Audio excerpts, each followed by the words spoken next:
reliable.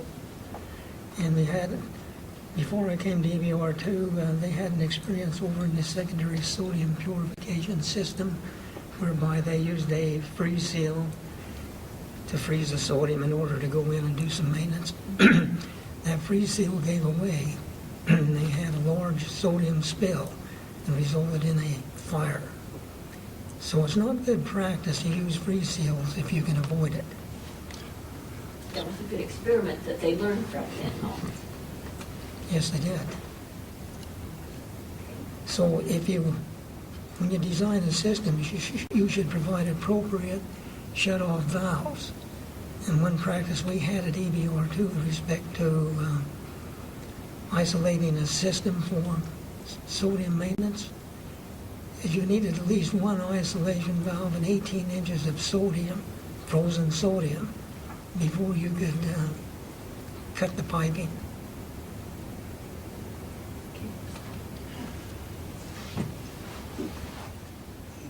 Trace heating applies in a sodium-cooled system like EBR-ll in actually two different aspects. One is when dealing with liquid sodium, and the other is when dealing with cover gases. The cover gas is used to keep the air from ingress into the primary system and prevent any kind of air-sodium reaction.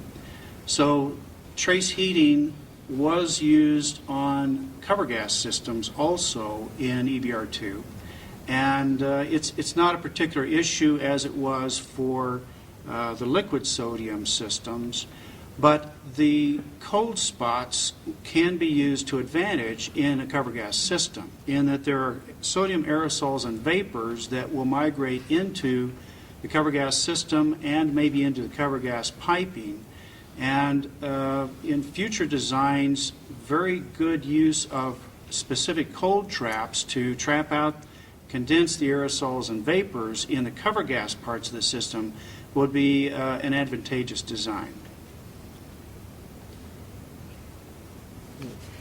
With regard to trace heating on systems, one of our experiences was one of the most difficult times is putting a new system or an empty system online.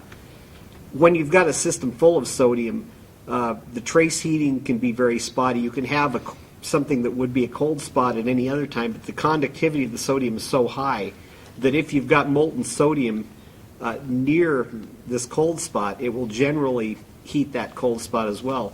Where we found cold spots to be a real problem was during startup of new systems, when if you had a cold spot, essentially, you'd have a block as soon as the sodium reached that cold spot until you got enough heat into the system that you could remelt.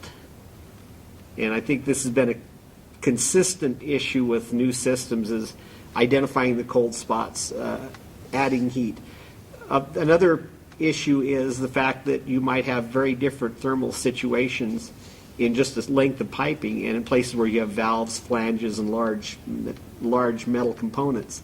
And it takes a lot of engineering to make sure you've got enough heat going to the right places. For heating, I guess there are several options. One, trace heating with electric wiring and such. Another is hot gas internal to the systems. Any comment about what works and what doesn't? When you might consider one technique over another?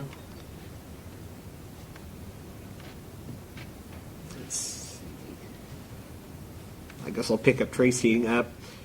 In trace heating, we had two main systems we used at EBR-ll. We used on our secondary sodium systems, we used principally an induction heating system where you had the stainless steel piping that was surrounded by a carbon steel shell, and then you had coils of induction wire that were wrapped actually outside of the thermal insulation of the pipe. That system allowed you to have a heating system that was external, where you could get to the circuits, get to the wiring without disrupting the pipe and the insulation. Worked very well. It's a bit more difficult. I'm certain it's more expensive in most cases than regular trace heating. Our trace heating with EBR-2 was second main, and that typically amounted to putting a heater wire, these long linear heaters, and wrapping them around the pipe. One technique we had at EBR-2 that, as far as I'm aware, is fairly unique to these sodium systems was we'd wrap the heater around the pipe and actually wrap that heater with a stainless steel foil to create kind of an oven arrangement prior to putting the insulation on over that whole arrangement. With that kind of system, the wiring being inside the thermal insulation, it's pretty important operationally to provide both the primary heater and a second spare heater in case you have failures of those heaters.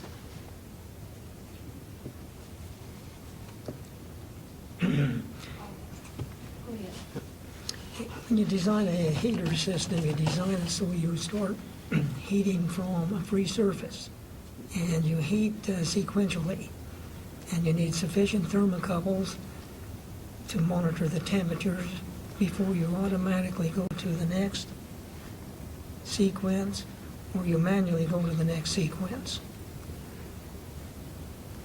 And if you have large masses that you're heating, specifically you would want thermocouples on those masses to know what the temperature is. Also, valves are very important. You want to make sure those valves are up to temperature before they are opened. Otherwise, you can have a valve bellows failure.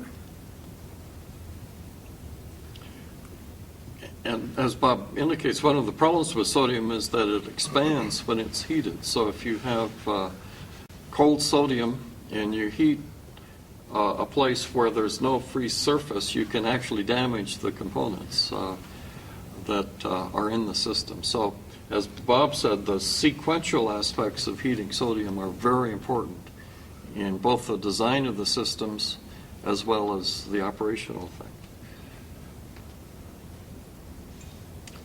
One thing we learned at EBR-2 about issues with trace heating of sodium systems, sodium pipes, for example, as well as the thermocouples to monitor those, is it's pretty important to have redundancy.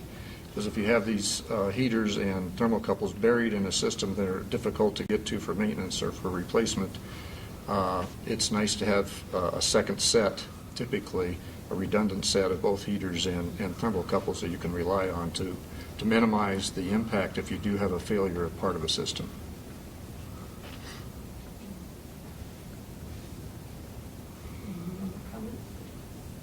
Let's talk about design for maintenance then. That kind of ties right into what Ron was saying.